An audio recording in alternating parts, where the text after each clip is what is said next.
ওয়া বারাকাতুহু।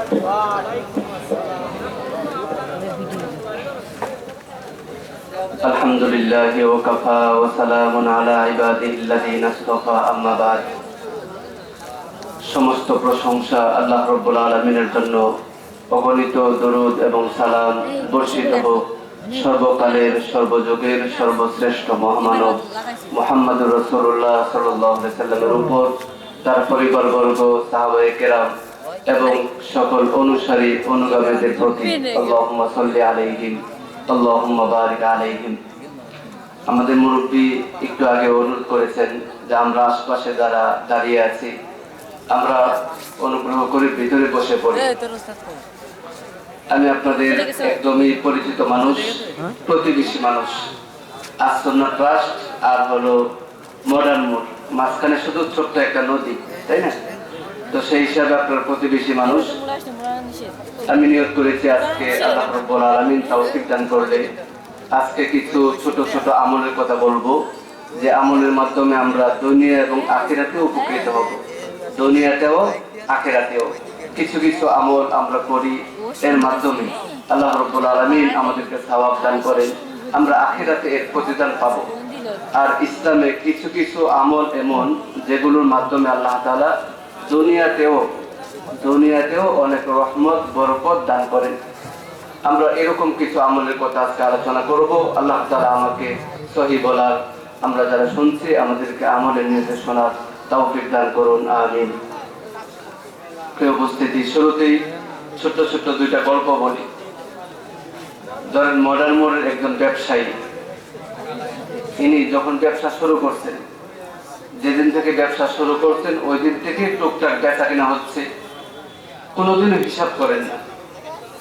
ক্রয় করেন বিক্রি করেন, ক্রয় করেন বিক্রি করেন, চলছে।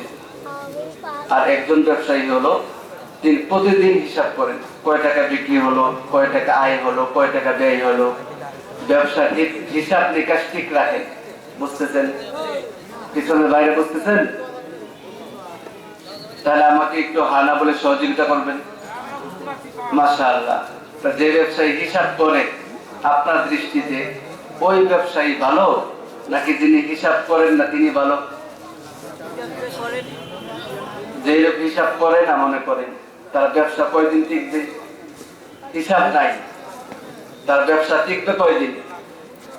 আর যিনি হিসাব নিকাশ ঠিক রাখেন আশা করা যায় তার ব্যবসাটা ভালো অনেকদিন চলবে। এটা হলো একটা গল্প, মনে রাখেন, একটু পরে আমাদের কাজে লাগছে। 2 নাম্বার, আমরা অনেক সময় অভিযোগ করি যে আমার দারিদ্রতা, অভাব অনটন দারিদ্রতা দূর হয় না। কত চেষ্টা করলাম, ব্যবসা করছি তো ধরা খাইছি, চাকরিতে গেছি মাইর খাইছি, অমুক জায়গায় গেছি লস, মানে যেখানে যাই শুধু লস আর লস, অভাব আমাকে ছাড়ে না। ওরকম কোন মানুষের গল্প শুনছেন? প্রথম কথা হলো, যদি আল্লাহ তাআলা কাউকে অভাব দূর করে দেন তাহলে সে যেদিকে যাবে ওই দিকে শুধু লাভ হবে। আর যদি আল্লাহ তাআলা কাউকে অভাবের মধ্যে ফেলে দেন তাহলে সে কোনো দিক দিয়ে যেও কোনোভাবেই তার অভাব কখনোই দূর হবে না। আমরা এখন যে মাসের মধ্যে আছি এটা হলো ডিসেম্বর মাস। কি মাস, তাই না? ডিসেম্বরের আজকে হলো 24 তারিখ, মানে প্রায় শেষের দিকে। তাহলে আমাদের কাছ থেকে বিদায় নিচ্ছে 2020 সাল, আর আসতেছে 2021 সাল, নাকি 22 সাল। মাশাআল্লাহ। তাহলে শ্রোতারা জাগ্রত আছে, আলহামদুলিল্লাহ। আমরা 21 সালকে বিদায় জানাচ্ছি, আর কিছুদিনের মধ্যেই আল্লাহ তাআলা আমাদেরকে বাঁচিয়ে রাখলে 22 সাল আমাদের মধ্যে পৌঁছাবে।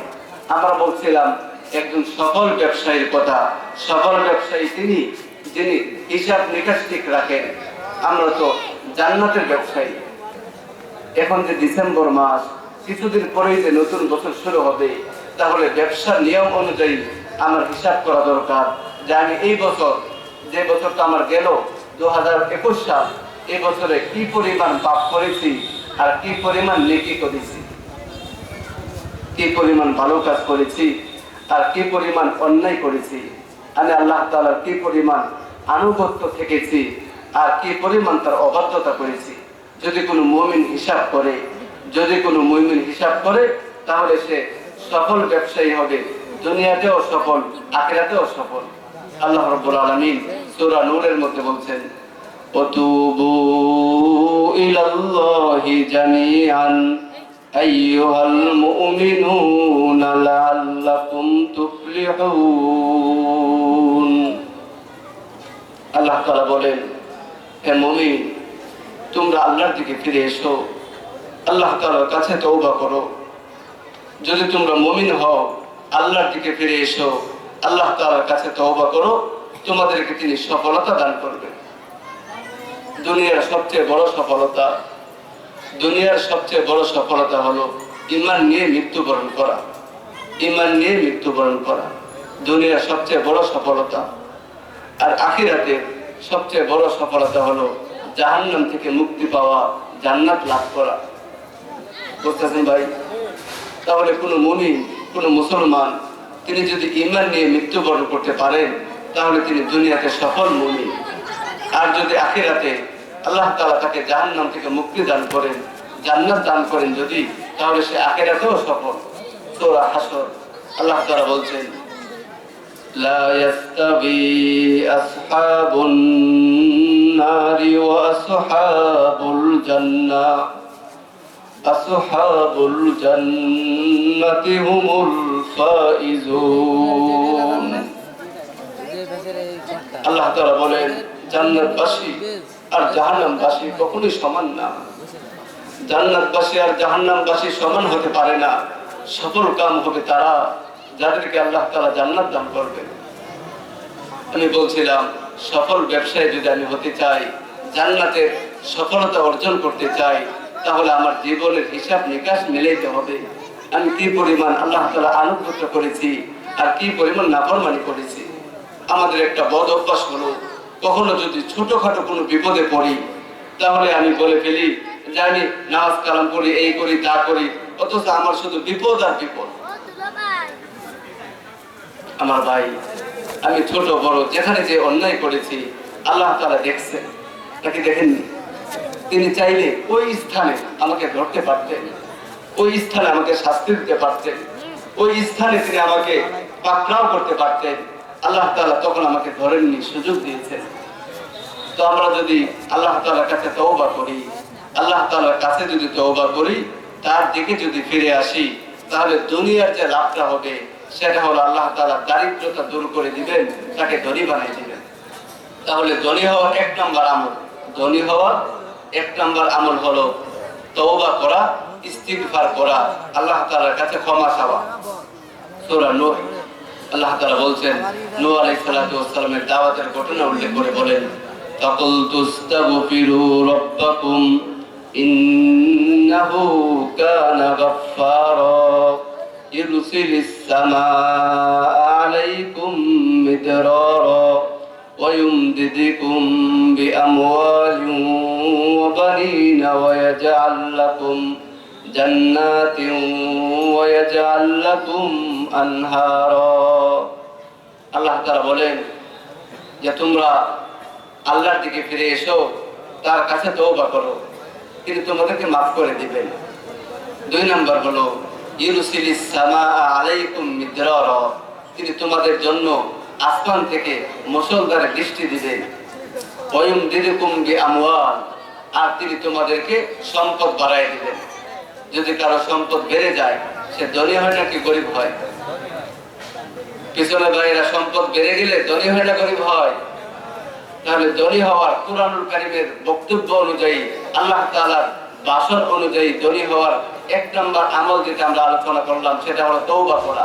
যদি কেউ তওবা করে, আল্লাহ তাআলা তাকে ধনী বানাই দিবেন। ধনী হওয়ার অর্থ হলো আপনি কোটি কোটি টাকার মালিক হয়ে যাবেন না।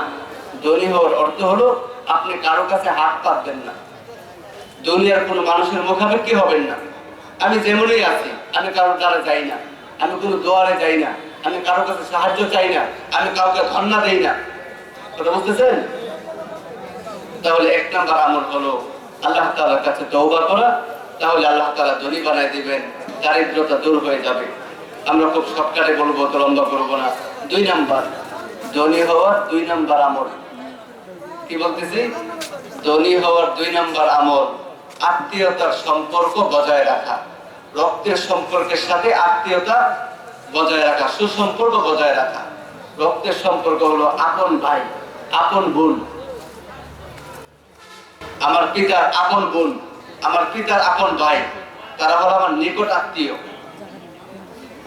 তাহলে রক্তের সম্পর্কের সাথে, রক্তের সম্পর্ক যাদের সাথে, তাদের সঙ্গে যদি কেউ সুসম্পর্ক বজায় রাখে, রাসূলুল্লাহ সাল্লাল্লাহু আলাইহি ওয়াসাল্লাম বলছেন আল্লাহ তাআলা তাকে ধনী বানায় দিবেন। সহিহ বুখারী এবং মুসলিমের মধ্যে আছে, আবু হুরায়রা রাদিয়াল্লাহু আনহু থেকে বর্ণিত, রাসূলুল্লাহ সাল্লাল্লাহু আলাইহি ওয়াসাল্লাম বলেন, যদি কেউ চায় তার জীবিকা বেড়ে যাক, রিজিক বেড়ে যাক এবং তার হায়াত বৃদ্ধি হোক, 2টা জিনিস, একটা হলো রিজিক বেড়ে যাবে আর একটা হলো হায়াত বেড়ে যাবে। হায়াত যদি কেউ চায় তাহলে সে যেন তার রক্তের সম্পর্কের আত্মীয় যারা, তাদের সাথে সুসম্পর্ক বজায় রাখে। দুঃখজনক হলেও সত্য, আজকাল আমাদের ঝগড়া ভাইয়ের সাথে, যত ঝগড়া সব বোনের সাথে। ধরেন আমার বাড়ি হলো সিলেটে আর আপনার বাড়ি ঝিনাইদহ, সাধারণত আপনার সাথে যে কোনোদিন আমার কোনো ঝগড়া নেই, নাকি আছে? যত ঝগড়া সব ভাইয়ের সাথে, যত ঝগড়া সব বোনের সাথে। যদি কোনো মানুষ তার আপন ভাই বোনের সাথে ঝগড়া করে, তাদের সাথে সুসম্পর্ক বজায় না রাখে, তাহলে জীবনও কোনোদিন সে ধনী হইতে পারবে না। আপনি বলবেন যে কেন? আমার প্রতিবেশী একজনকে দেখলাম, সে অনেক ধনী, অথচ তার বোনের সাথে ভাইয়ের সাথে তার সম্পর্ক ভালো না। এরকম আছে না নাই? আমি বলবো, যদি তার সাথে আপনার পার্সোনাল সম্পর্ক থাকে, তাহলে খবর নিয়ে দেখবেন তার হয়তো সম্পদ আছে কিন্তু তার জীবনে শান্তি নাই। হয়তো টাকা পয়সা আছে কিন্তু শান্তি নেই। হয়তো বড় ভবন আছে, বিল্ডিং আছে, গাড়ি বাড়ি আছে, অনেক কিছু হয়তো তার আছে কিন্তু শান্তি নাই। তো যে লোকের শান্তি নাই, টাকা পয়সা দিয়ে কি করবে? শরবত খাবে নাকি? শরবত? টাকা পয়সা হলো কিন্তু শান্তি পেল না, তাহলে ওই টাকা পয়সা ভিজে শরবত খাবে? এজন্য রক্তের সম্পর্ক, আত্মীয় যারা, তাদের সাথে যদি আমরা সুসম্পর্ক বজায় রাখি, রাসূলুল্লাহ সাল্লাল্লাহু আলাইহি ওয়াসাল্লাম বলছেন আল্লাহ তাআলা তার হায়াত বাড়ায় দিবেন এবং তার রিজিক বাড়ায় দিবেন। আমরা এখন সবাই মোবাইল ব্যবহার করি, যে মোবাইল ব্যবহার করি না? ওই মোবাইল ব্যবহার করি যে এর একটা মেয়াদ আছে, একটা কার্ড আছে, সবাই বোঝার কথা, কারণ মোবাইল আমরা সবাই ব্যবহার করি। ধরেন 50 টাকা ঢুকাইলাম, 1 মাস মেয়াদ, তাই না? এখন 1 মাসের যখন 25 দিন 26 দিন চলে যাবে, তখন দেখবেন ওই লোকের টেনশন যে আর মাত্র 2 দিন 3 দিন আছে, তাড়াতাড়ি টাকা ঢুকাইতে হবে, তাই না? যদি আমাদের হায়াতের এরকম কোন কার্ড থাকতো, কার্ড, হায়াতের কার্ড, যে আমি 2021 সাল পর্যন্ত আমার হায়াত, যদি কার্ড ঢুকাই তাহলে 22 সাল পর্যন্ত হবে, যদি থাকতো, তাহলে মানুষ কার্ড ঢোকানোর জন্য কি পরিমাণ ব্যস্ত হইতে বলে। অথচ বিশ্ব নবী সাল্লাল্লাহু আলাইহি সাল্লাম তিনি সত্যবাদী এবং সত্যবাদী হিসাবে স্বীকৃত। তিনি ওহুয়া সাদিকুল মাসদুক। আল্লাহ নবী বলছেন, যদি তোমরা আত্মীয়দের সাথে সুসম্পর্ক বজায় রাখো, তাহলে তোমাদের হায়াতও বাড়বে, পাশাপাশি রিজিকও বাড়বে। 2 নম্বর বললাম। 3 নম্বর হলো পিতামাতার সাথে। 3 নম্বর হলো পিতামাতার সাথে উত্তম আচরণ করা, ভদ্র আচরণ করা। যদি কেউ পিতামাতার খেদমত করে, পিতামাতার সাথে উত্তম আচরণ করে, আল্লাহ রাব্বুল আলামিন তার রিজিক বাড়ায় দেন, তাকে ধনী বানায় দেন। পিতা এবং মাতা কাকে বলে? এটা আমাদের আলোচ্য বিষয় না, খুব সংক্ষেপে বলছি। পিতামাতা কাকে বলে? পিতা বলা হয় এমন পুরুষকে, পিতা বলা হয় এমন পুরুষকে যিনি সারাদিন শ্রম দিবেন, মাথার ঘাম পায়ে ফেলে কষ্ট করবেন, আর ক্লান্ত পরিশ্রান্ত শরীর এমত অবস্থায় যখন ঘরে আসেন, এখানে অনেকে বাবা আছেন, বুঝবেন বিষয়টা, যে বাবা কাকে বলে? বাবা বলে এমন এক ব্যক্তিকে যিনি সারাদিন ক্লান্ত দেহ নিয়ে সারাদিন পরিশ্রম করে ক্লান্ত হয়ে যখন বাসায় ফিরে, তখন একটু বিশ্রাম নেবেন, হাত মুখ ধুয়ে চারটা খাবেন, এমত অবস্থায় বাসায় ফিরলেই তার ছোট বাচ্চাটা এসে বলছে আব্বু, মানে কথা বুঝতেছেন? তখন ওই ক্লান্ত শরীরে বাবা বিশ্রাম না নিয়ে বাচ্চাটাকে কোলে নিয়ে বসে থাকে, তাকে বলা হয় বাবা। আর যদি আমরা সংক্ষেপে বলি, মা কাকে বলে?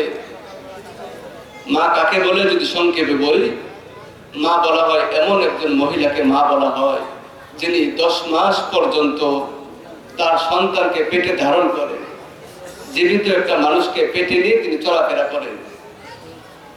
আমরা এখানে যারা আছে আমরা সবাই জীবিত, তাই না? একটা জীবিত মানুষ হাত পা নড়াচড়া না করে একদম চুপচাপ কত সময় বসে থাকতে পারবে? কত সময় বসে থাকতে পারবে? 3 ঘন্টা। বুঝতেছেন ভাই? কয় ঘন্টা? না 3 ঘন্টাই বসলো, এরপরে তো সে একটু হাত পা নাড়াচাড়া করবে নাকি? আমরা মায়ের গর্ভে ছিলাম, মায়ের পেটে যখন ছিলাম তখনও তো জীবিতই ছিলাম। তার মানে তখন আমরা হাত পা নাড়াচাড়া করেছি, তখন আমি কখনো কখনো হাত পা সোজা করেছি, পাকা করেছি। পেটের ভিতরে যখন বাচ্চা হাত পা নাড়াচাড়া করে তখন মায়ের কেমন লাগে? হয়তো এরকম হয়েছে যে কোনো একদিন আমার বাসায়, আমার বাড়িতে মেহমান আসবে উপলক্ষে বাড়িতে ভালো মন্দ অনেক কিছু রান্না করেছেন। আমার মা কষ্ট করে সারাদিন রান্না করতে করতে ক্লান্ত, এবার দুপুরের পরে জোহরের নামাজের পর মেহমান যারা আসবে সবাইকে মায়ের আগে খাওয়ান আর আমাদের মায়েরা পরে খান। মেহমানকে সবাইকে খাওয়ালেন, পরিবারের অন্যান্য সদস্যদেরকেও খাওয়ালেন। খাওয়ানোর পর মোটামুটি আসরের সময় যখন মা আমার খেতে গেলেন তখন প্লেটটা সুন্দর করে ধুয়ে ভাত হয়তো নিয়েছেন, তার পছন্দের একটু তরকারিও নিয়েছেন, রেডি করে মাত্র গালে দিবেন, রেডি হয়েছেন। লোকমাটা হয়তো ঠোঁটের কাছে নিছেন, এমন অবস্থায় ভিতরে সন্তানটা হাত পা নাড়াচাড়া দিয়ে উঠছে।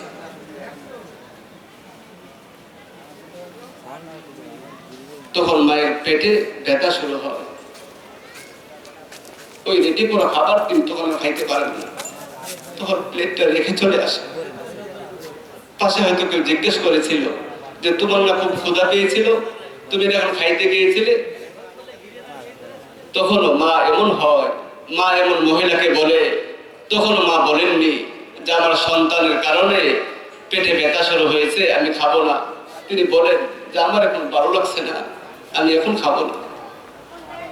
প্রসবের সময় কখনো কখনো কঠিন ব্যথা মায়েরা অস্থির হয়ে পড়েন, অজ্ঞান হয়ে পড়েন। সাধারণত মায়েদের অভ্যাস হলো কোনো মা যখন অজ্ঞান হয়ে যান তখন মাথায় পানি দেওয়ার পরে অথবা আমাদের গ্রাম্যভাবে যেগুলো করে ওগুলো করার পরে যখন জ্ঞান যখন ফিরে তখন সর্বপ্রথম মা জানতে চান যে আমার বাচ্চাটা কোথায়। পাশের মহিলারা যখন ওই বাচ্চাটাকে মায়ের সামনে তুলে ধরে তো মা হলো ওই বাচ্চার দিকে তাকিয়ে পিছনে সব কষ্ট দুঃখ বলে যান, তার নাম হলো মা।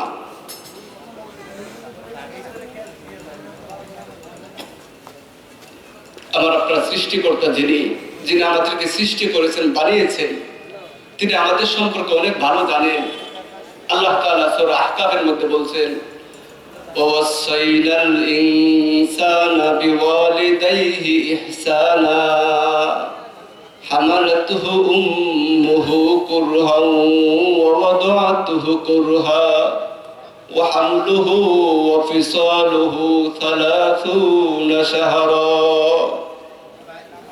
আল্লাহ তাআলা বলেন, দুনিয়ার মানুষ, আমি তোমাদেরকে উপদেশ দিচ্ছি যে তোমাদের মাতা পিতার সাথে তোমরা উত্তম ব্যবহার করবে, কেননা তোমার মা তোমাকে খুব কষ্ট করে গর্ভধারণ করেছেন আর তোমার মা খুব কষ্ট করে তোমাকে দুধ খাওয়িয়েছেন। একটা বাচ্চা সাধারণত 2 বছর পর্যন্ত দুধ খায়, একটা বাচ্চা 2 বছর পর্যন্ত দুধ খায়। 2 বছর পর্যন্ত দুধ খাওয়াইতে একটা মা কি পরিমাণ কষ্ট করে। আমরা এখানে বিবাহিত যারা আছি, আমাদের যাদের বাচ্চা আছে, আমরা জানি যে একটা মা তার বাচ্চাকে কি পরিমাণ কষ্ট করে দুধ খাওয়ায়। একটা বাচ্চা রাত্রে 5 বার 6 বার দুধ খায়, ঠিক নেই? 5 বার 6 বার রাত্রে দুধ খায় মানে আমার মা ঘুম থেকে 5 বার 6 বার তিনি জাগ্রত হয়েছেন আর জাগ্রত হয়ে হয়ে আমাকে দুধ খাওয়িয়েছেন। কখনো তিনি বিরক্ত হননি, কখনো আমার উপর রাগ করেননি যে তোমাকে দুধ খাওয়িয়ে খাওয়িয়ে আমি ক্লান্ত হয়ে গেছি, ওরকম কখনোই বলেননি।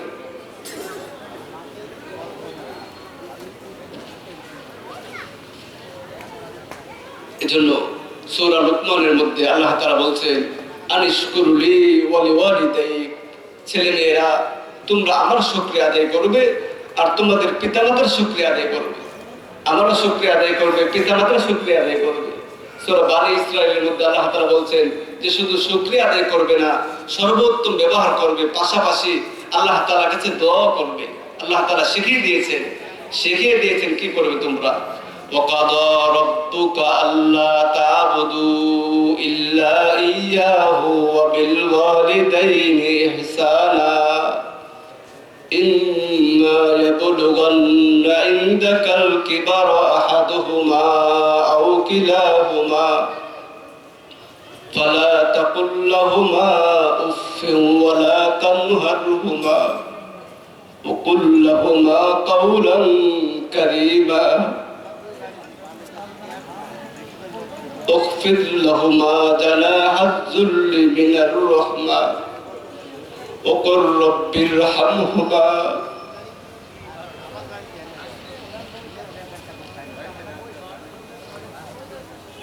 আল্লাহ তাআলা শিখিয়ে দিচ্ছে যে বান্দা তুমি বলবে রব্বির হামহুমা কামা রাব্বায়ানি সগীরা।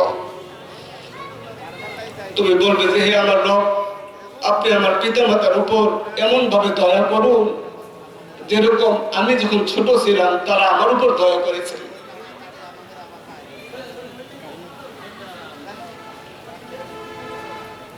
আমার ছোট সময়ে যখন আমি নড়াচড়া করতে পারতাম না, প্রস্রাব করলে এর উপরই পড়ে থাকতাম, পায়খানা করলে এর মধ্যেই পড়ে থাকতাম, নড়াচড়া করতে পারতাম না, যখন ওই সময় আমার পিতা মাতা আমার উপর যেরকম অনুগ্রহ করেছেন, দয়া করেছেন, আল্লাহ আপনি তাদের উপর সেই রকম দয়া করবেন। আল্লাহ তাআলা শিখিয়ে দিয়েছেন। যাই হোক, আমরা বলছিলাম যদি কেউ পিতামাতার সাথে উত্তম আচরণ করে, পিতামাতার সাথে যদি উত্তম আচরণ করে, আল্লাহ তাআলা তার দারিদ্রতা দূর করে দিবেন, অভাব অনটন দূর করে দিবেন, তাকে ধনী বানিয়ে দিবেন। মুসনাদে আহমদ এবং কানজুল উম্মার মধ্যে আসছে রাসূলুল্লাহ সাল্লাল্লাহু আলাইহি সাল্লাম বলেন, যদি কেউ চায় তার হায়াত বেড়ে যাক এবং তার রিজিক বেড়ে যাক, তার সম্পদ বেড়ে যাক, তার হায়াত বেড়ে যাক, যদি কেউ চায় তাহলে সে যেন তার পিতামাতার সাথে উত্তম আচরণ করে। আমরা দারিদ্রতা দূর করা, অভাব অনটন দূর করা, ধনী হওয়ার আমল বলছিলাম। এক নম্বর বলছিলাম তওবা করা, মনে আছে? 2 নম্বর হলো রক্তের সম্পর্ক, আত্মীয় যারা তাদের সাথে সুসম্পর্ক বজায় রাখা। আর 3 নম্বর হলো পিতামাতার সাথে উত্তম আচরণ করা। 4 নম্বর হলো দান করা। কি করা ভাই? দান করা। দান করার মাধ্যমে সম্পদ বেড়ে যায়। দান করার মাধ্যমে সম্পদ বেড়ে যায়। কি পরিমাণ বাড়ে? সূরা বাকারার মধ্যে আল্লাহ তাআলা বলছেন, মাতালুল্লাযীনা ইউনফিকুনা আমওয়ালাহুম ফি সাবিলিল্লাহ কামাতালি হাববাতিন আনবাতাত সাবআ সানাবিলা ফি কুল্লি সুমবুলাতিন মিআতু হাব্বা। আল্লাহ তাআলা সম্পদ কি পরিমাণ বাড়ে উদাহরণ দিচ্ছে।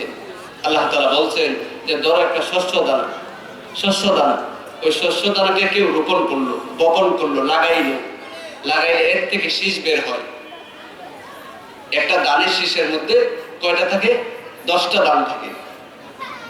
একটা দান, ওই দান থেকে যে চারা উঠলো, ওই চারা থেকে একটা শীষ হয়, ওই শীষের মধ্যে 10টা দান থাকে। আল্লাহ তাআলা বলছেন যে দান করার মাধ্যমে আল্লাহ তাআলা এভাবে দান করার মাধ্যমে আল্লাহ রাব্বুল আলামিন এভাবে মানুষদেরকে 700 গুণ পরিমাণ, 700 গুণ পর্যন্ত সম্পদ বাড়ায় দেন। আমরা চেষ্টা করব নিয়মিত দান করা। 1 টাকা হোক, 50 পয়সা হোক, 50 পয়সা তো কষ্টের না, 50 পয়সাই হোক, কিন্তু নিয়মিত প্রতিদিন। আপনি বলবেন যে আমি তো প্রত্যেক দিন কোথায় কাকে দিব খুঁজে পাই না। দরকার নাই, আপনি যখনই দেন প্রতিদিন একটা হিসাব করে দিবেন। কথার কথা, রমজান মাসে 360 দিনে কি বছর? 360 দিনে নাকি? ঠিক আছে নি কথা? 360 দিনে বছর। তো আমি বছরে একবার দান করি, 360 টাকা দিবেন। আর বলবেন যে আল্লাহ প্রত্যেক দিন 1 টাকা করে 360 টাকা দিলাম। তার মানে দানটা কি হয়েছে? প্রতিদিন। কথা বুঝতেছেন? তাহলে প্রত্যেক দিন দান করা। আল্লাহ রাব্বুল আলামিন দানের মাধ্যমে সম্পদ বাড়াইয়া দেন কি পরিমাণ? 700 গুণ পর্যন্ত, 700 গুণ পর্যন্ত বাড়াই দেন। আপনি বলবেন যে আমি তো ওই মাদ্রাসায় 10 টাকা দান করলাম, মসজিদে 20 টাকা দিয়ে আসলাম, কই আমি তো 1 টাকাও পাইনি, 1 টাকা তো পাইনি, তো কই বাড়লো? সম্পদ বেড়ে যাওয়া এর অর্থ কি? সম্পদ বেড়ে যাওয়ার সহজ অর্থ হলো 3টা। কয়টা? 3টা। শয়তান যেন আমাদেরকে ধোঁকা না দেয়, এজন্য বিষয়গুলো পরিষ্কার রাখা। আল্লাহ তাআলা সম্পদ বাড়ায় দিবেন এর অর্থ হলো 3টা। একটা হলো সম্পদ বাড়ায় দিবেন মানে বাস্তবিকই টাকা পয়সা বাড়ায় দিবেন। এরকম আমরা দেখছি, অনেক মানুষ খুব গরিব ছিল, এখন কোটিপতি আমরা দেখছি। আপনি হয়তো আপনার পরিচিত একজন থাকতে পারে। 2 নম্বর হলো যার হাত তারা সম্পদ বাড়ায় দিবেন এর অর্থ হলো সম্পদের বরকত দিবেন, বরকত দিবেন। টাকা পয়সা কম হবে কিন্তু অভাব হবে না, টাকা পয়সা কম হবে কিন্তু আরেকজনের কাছে হাত পাতবে না, টাকা পয়সা কম হবে কিন্তু সে অস্থির হয়ে উঠবে না, টাকা পয়সা কম থাকবে কিন্তু সে পেরেশান হবে না। বুঝতেছেন? 2 নম্বর। 3 নম্বর হলো আল্লাহ তাআলা সম্পদ বাড়ায় দিবেন এর 3 নম্বর অর্থ হলো দানের মাধ্যমে আল্লাহ রাব্বুল আলামিন আসন্ন কোনো বিপদকে সরায় দিবেন। কিছুদিন আগেও এক লোক আমার কাছে ফোন করে দোয়া চাইল। তো সে বলছে যে আমার ছেলেটা অসুস্থ ছিল 23 দিন নাকি 26 দিন হসপিটাল ছিল, তাতে তার 3.5 লক্ষ টাকা খরচ হয়েছে। কত? 3.5 লক্ষ টাকা খরচ হয়েছে। তো আল্লাহ তাআলা সম্পদ বাড়াই দিবেন এর একটা অর্থ হলো ওরকম বিপদ থেকে আমাকে মুক্ত রাখবেন। যদি আমার ছেলে এরকম অসুস্থ না হয় তাহলে আমার তো 3 লাখ টাকা কি হবে না, খরচ হবে না। কেউ অ্যাক্সিডেন্ট করলো, অ্যাক্সিডেন্ট করে 2 মাস 3 মাস ধরে গড়ে, পাশাপাশি টাকা পয়সা খরচ হয় না? তো আল্লাহ তাআলা সম্পদ বাড়াই দিবেন এর সহজ অর্থ আমরা বললাম 3টা। একটা হলো সম্পদ বাড়াই দিবেন মানে বাস্তবিকভাবেই বাড়াই দিবেন। 2 নম্বর হলো সম্পদ বাড়াই দিবেন মানে বরকত দিবেন, তার টাকা পয়সা কম হবে কিন্তু তার অভাব অনটন হবে না, সে অস্থির হবে না। 3 নম্বর হলো আল্লাহ তাআলা সম্পদ বাড়াই দিবেন এর অর্থ হলো আসন্ন বিপদকে সরাই দিবেন। তাহলে আমরা ধনী হওয়ার 4 নম্বর আমল বললাম যে দানের মাধ্যমে ধনী হওয়া যায়, দান করলে আল্লাহ তাআলা সম্পদ বাড়াই দেন। 5 নম্বর হলো লা হাওলা ওয়ালা কুওয়াতা ইল্লা বিল্লাহ পাঠ করা। লা হাওলা ওয়ালা কুওয়াতা ইল্লা বিল্লাহ। সহজ নাকি কঠিন? সহজ একটা বাক্য। লা হাওলা ওয়ালা কুওয়াতা ইল্লা বিল্লাহ যদি কেউ বেশি বেশি পাঠ করে আল্লাহ রাব্বুল আলামিন তাকে ধনী বানাই দিবেন।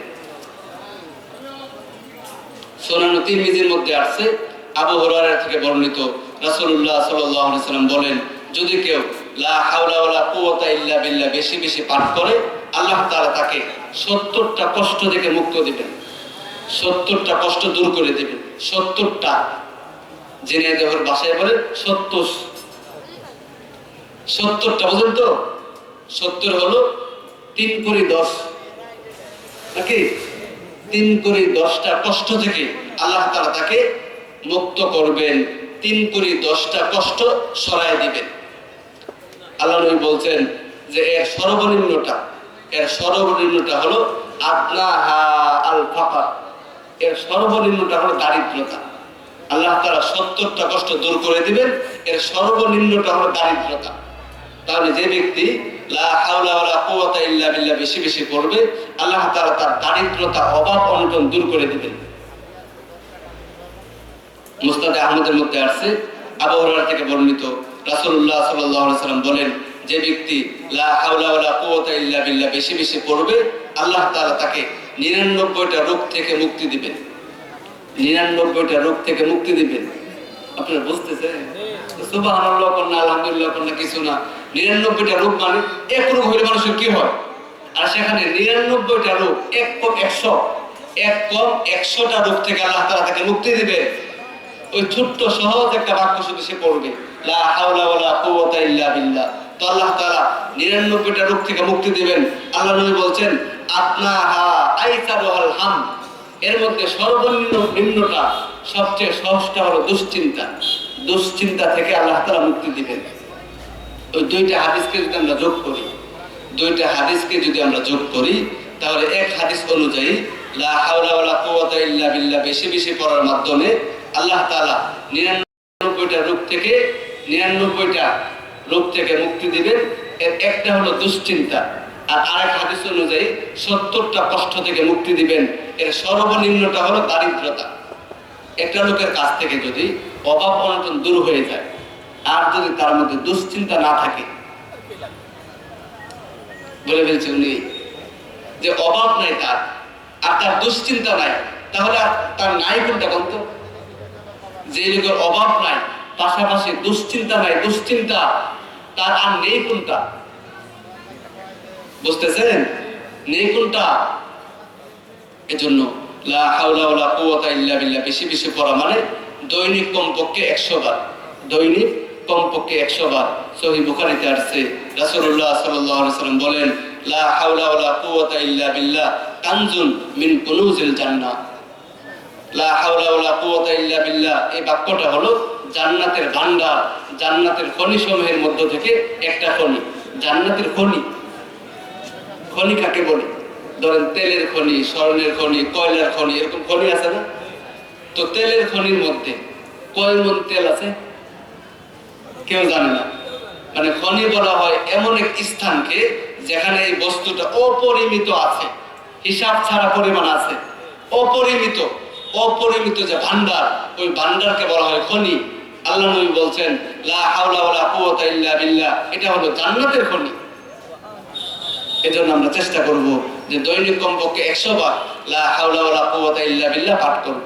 আপনি যদি ব্যবসায়ী হন, তাহলে কখনো কখনো দোকান ফাঁকা থাকে, কাস্টমার নাই, থাকে না?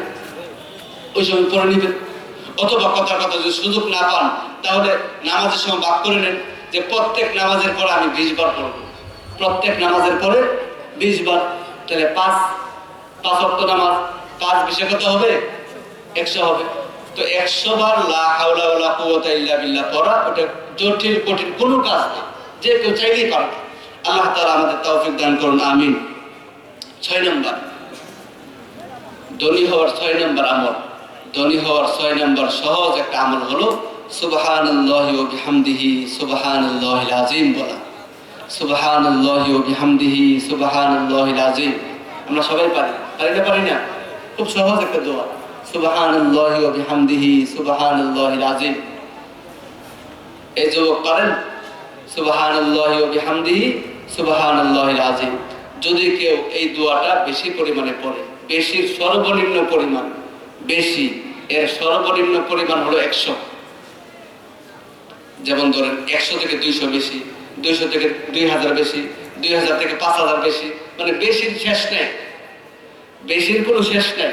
বেশির সর্বনিম্ন, বেশি এর সর্বনিম্ন পরিমাণ কত? 100। তাহলে কেউ যদি বেশি পরিমাণে সুবহানাল্লাহি ওয়া বিহামদিহি সুবহানাল্লাহিল আযীম পড়ে, আল্লাহ তাআলা তার দারিদ্রতা দূর করে দিবেন, সে ধনী হয়ে যাবে। ইমাম বুখারী রাহমাতুল্লাহি আলাইহি আদাবুল মুফরাদের মধ্যে হাদিসটা উল্লেখ করেছেন।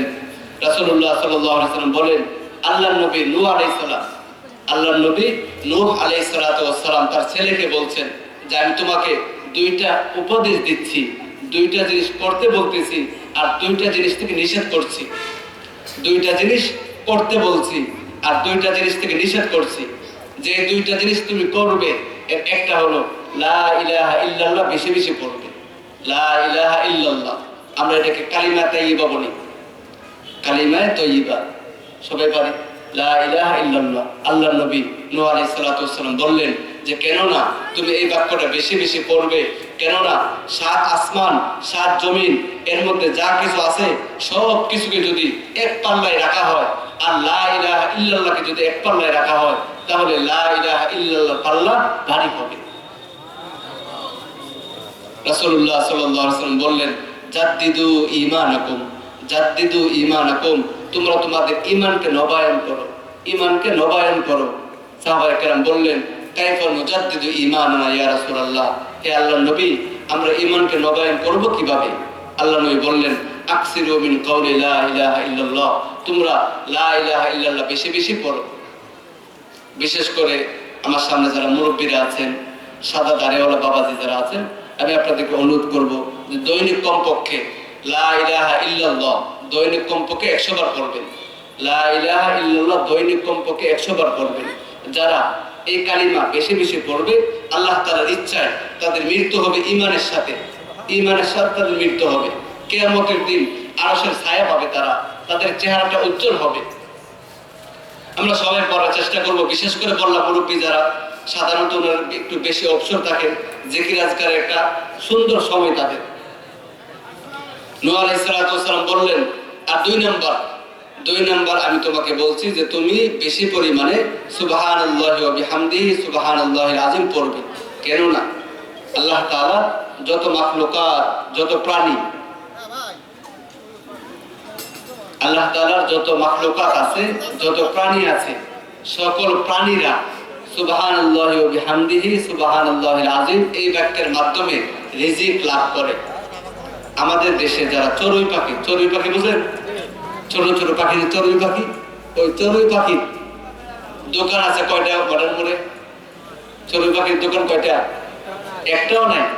তারা কৃষিকাজ করে, পানের বরুজ, তারা কাজ করবো কি করে? তো অন্যান্য পশু পাখি যারা, তারা আমাদের মতো খেত খামার করে না, তারা আমাদের মতো ব্যবসা বাণিজ্য করে না, তারা খায় কিভাবে? আল্লাহ তাআলা তার তাসবিহের বরকতে তাদেরকে রিজিক দান করেন। নূহ আলাইহিস সালাতু ওয়াস সালাম বললেন যে তুমি যদি সুবহানাল্লাহি ওয়া বিহামদিহি সুবহানাল্লাহিল আযীম বেশি বেশি পাঠ করো, আল্লাহ তাআলা এর বরকতে তোমার রিজিক বাড়ায় দিবেন, অভাব অনটন দূর করে দিবেন। সহিহ বুখারীতে আছে, সহিহ বুখারীর এটা হলো সর্বশেষ হাদিস। আল্লাহ নবী বলছেন আল্লাহ তাআলার কাছে খুব প্রিয় দুইটা বাক্য, আল্লাহ তাআলার কাছে খুব প্রিয় দুইটা বাক্য, আর এই বাক্যগুলো পড়তে খুব হালকা, জবানে খুব পাতলা, সহজেই পড়া যায়, আর আল্লাহ তাআলার কাছে খুব প্রিয় এবং মিজানের মধ্যে খুব ভারী। সেটা হলো সুবহানাল্লাহি ওয়া বিহামদিহি সুবহানাল্লাহিল আযীম। প্রিয় উপস্থিতি, আমরা এই পর্যন্ত 6টা আমল বললাম। কয়টা? 6টা। এই পর্যন্ত আমরা 6টা আমল বললাম। একটা হলো আমরা যদি অভাব অনটন দূর করতে চাই, ধনী যদি হতে চাই, তাহলে 1 নম্বর আমল হলো তওবা করা। 2 নম্বর বলছিলাম রক্তের সম্পর্ক, আত্মীয় যারা তাদের সাথে সুসম্পর্ক বজায় রাখা। 3 নম্বর হলো পিতামাতার সাথে উত্তম এবং সুন্দর আচরণ করা। 4 নম্বর হলো আল্লাহ তাআলার জন্য দান করা। 5 নম্বর লা হাওলা ওয়ালা কুওয়াতা ইল্লা বিল্লাহ, দৈনিক কমপক্ষে 100 বার পাঠ করা। আর 6 নম্বর বললাম সুবহানাল্লাহি ওয়া বিহামদিহি সুবহানাল্লাহিল আযীম, দৈনিক কমপক্ষে 100 বার পাঠ করা। আল্লাহ তাআলা আমাদের এই কথাগুলোর মধ্যে বিশুদ্ধ কথাগুলো যেগুলো হয়েছে, আল্লাহ তাআলা আমরা যারা শুনেছি আমাদেরকে আমল করার তৌফিক দান করুন। আমিন। আসসালামু আলাইকুম ওয়া রাহমাতুল্লাহ।